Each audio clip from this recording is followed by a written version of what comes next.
نبی کریم علیہ السلام نے نا لوگوں کا اس طرح تزکیہ کیا کہ ان کے اندر بات ڈال دی کہ اگر غلطی ہو جائے تو پھر غلطی کی معافی کی کوشش کرنی، پھر معافی کی کوشش کرنی۔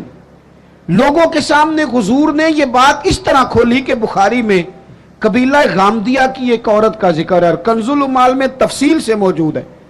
وہ خاتون خود آئی، کوئی پکڑ کے نہیں لایا، خود آئی، گرفتار نہیں کیا، لوگوں نے منوایا نہیں، پولیس نے پکڑ کے منوایا نہیں، غلطی ہو گئی لیکن مسلمان تھی نا، تو بار بار اندر سے طبیعت بے چین ہوتی ہے کہ کیوں غلطی ہو گئی۔ آ کے عرض کی حضور میں بھول گئی تھی، غلطی کر بیٹھی ہوں۔ تو محبوب فرماتے ہیں کیسے پتہ چلے گا تو نے غلطی کی؟ کہنے لگی میرے پیٹ میں ناجائز بچہ ہے۔ حضور نے فرمایا اسے لے جاؤ، فرمایا واپس جا، جب بچہ پیدا ہو جائے تو آنا۔ وہ چلی گئی، دو سپاہی نہیں اس کے ساتھ کھڑے کیے کہ کہیں بھاگ نہ جائے۔ وہ بچہ پیدا ہوا تو پھر آئی، نبی پاک علیہ السلام نے فرمایا واپس جا، اسے دودھ پلا، جب روٹی کھانے لگے تو پھر آنا۔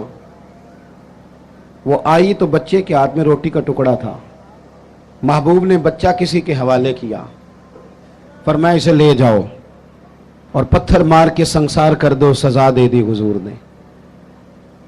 وہ حضور کے سامنے جب کھڑی تھی تو پتہ کیا کہتی تھی؟ کہتی تھی حضور میں رات کو سو نہیں پاتی، اذان سنیں جی پہلے، بس میں بات سمیٹنے لگا ہوں، آپ توجہ فرمائیں۔ وہ خاتون کو سنسار کیا گیا، انتقال ہو گیا۔ اب لطف کی بات پتہ کیا ہے؟ اس کا جنازہ بھی میرے نبی کریم نے پڑھایا۔ کسی شخص نے کوئی جملہ کہہ دیا، کہا کہ یہ کیا بات ہوئی کہ اتنی اس شخص نے غلطی کی، کوئی ایک بات کہہ دی، تو پتہ ہے حضور نے کیا فرمایا؟ نبی کریم علیہ السلام فرمانے لگے اس نے تو ایسی توبہ کی ہے، ایسی توبہ کی ہے، ایسی توبہ کی ہے کہ اگر اپنی ساری امت میں بانٹ دوں تو اللہ سب کی بخشش فرما دے۔ یہ جو احساس ہے نا طبیعت میں، احساس پیدا کریں۔ اگر کبھی بھول جائیں، کبھی کسی شخص کے بارے میں دل میں بات آ جائے تو پھر آپ اپنے لیے اس کو کلیئر کریں، صاف کریں، معافی مانگ لیں۔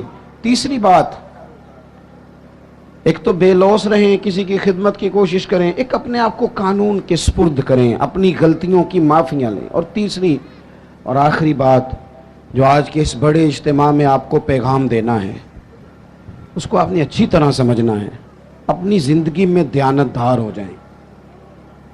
نبی پاک صلی اللہ تعالی علیہ وسلم نے ڈوبے ہوئے سورج کو موڑا ہے، حضور نے چاند کے 2 ٹکڑے کیے ہیں، ہاں نہ تو کرے نا۔ درختوں نے حضور کو سجدہ کیا ہے، پتھروں نے کلمہ پڑھا ہے، میرے محبوب کو رب نے بڑے معجزات دیے، معراج عطا کیا ہے۔ لیکن مسلمانوں سنو، تمہارے اور میرے محبوب کا سب سے پہلا تعارف یہ ہے کہ وہ صادق اور امین ہے۔ سب سے پہلے لوگوں نے جس نام سے جانا وہ صادق اور امین ہے۔ یا رسول اللہ مومن بزدل ہوتا ہے؟ فرمایا ہو جاتا ہے کبھی۔ مومن کنجوس ہوتا ہے؟ کبھی ہو جاتا ہے۔ یا رسول اللہ مومن جھوٹا ہوتا ہے؟ میرے رسول نے فرمایا نہیں، میرا مومن جھوٹ نہیں بولا کرتا۔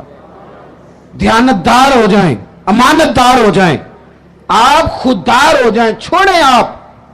وہ کسی درویش نے کہا تھا لوگوں نے اتنا پایا نہیں جتنا میں نے ٹھکرایا ہے۔ تھوڑا ٹھکرانا بھی سیکھیں، تھوڑی خودداری بھی پیدا کریں۔ دیانتدار ہونے کے لیے کفایت شعار ہونا ضروری ہے، تھوڑے پہ گزارا کرنا سیکھیں۔ ایک وقت روٹی کھائیں۔ ہم دیہاتی لوگ ہیں، ہمارے بڑے بوڑھوں نے ہمیں سبق پڑھایا ہے کہ گندم سے بڑھولا بھر لو اور مرتبان سے اچار بھر لو، پھر تمہیں کسی جگہ جانے کی ضرورت ہے بالکل نہیں، قطعاً نہیں۔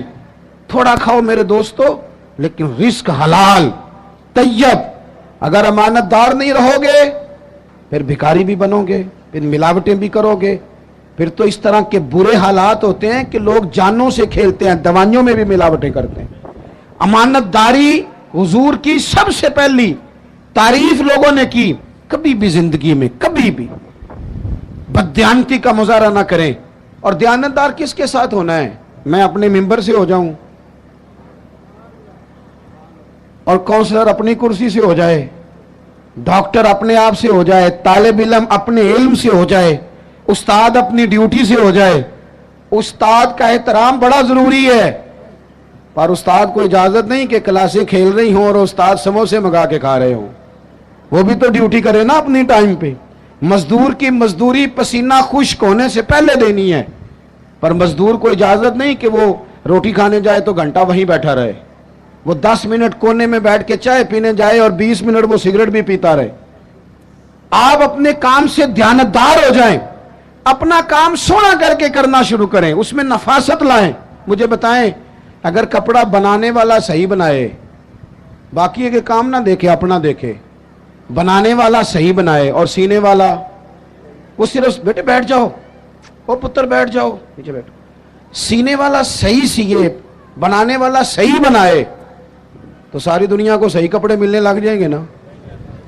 اگر دوائی بنانے والا وہ کوئی اور کام نہ کرے، دوائی صحیح بنائے، تو یہ کام سارا مسئلہ لوگوں کا حل ہوگا کہ نہیں ہوگا؟